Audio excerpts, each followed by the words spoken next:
So, nandito tayo sa Alicage Lomi House. As usual, namasok tayo ng ating inabutan ay nagluluto sila ng ito, kikiam. O, kita nyo ga, kalaki ng kikiam ng mga yan. Parang sa parang sakok. So, babati muna tayo ng itlog at syempre kasama yan sa ating pampalapot, kasama sa Lomi. Syempre, hindi natin pwedeng ipakita yung kanilang trade secret. Meron tayong mga sikreto kanya-kanya para masarap at makakapagbigay ng ating sariling timpla ng ating mga Lomi. Secret yan secret. Yun lamang muna pagbabati ng itlog ang ating pinakita.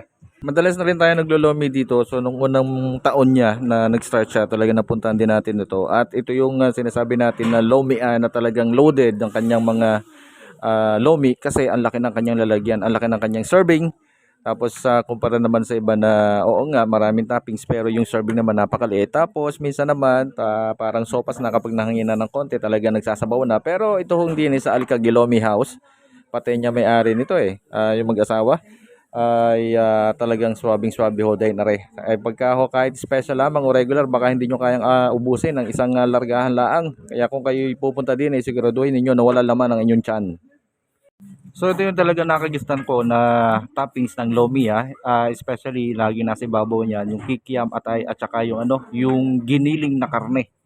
Okay? At itong mga chicharon na yan ay lately napaad na yan. Ngayon iba-iba na yung mga toppings natin. Merong mga lumpiang Shanghai nang napasama at kung ano-ano pa. Meron pang mga meatballs. Pero ito talaga yung kinalakihan natin dito sa iba na toppings ng Lomi. Kikiam, atay at saka yung giniling na karne. Okay, lalarga muna tayo. Kakain muna tayo uli ng Lomi ni Alicagues Lomi House.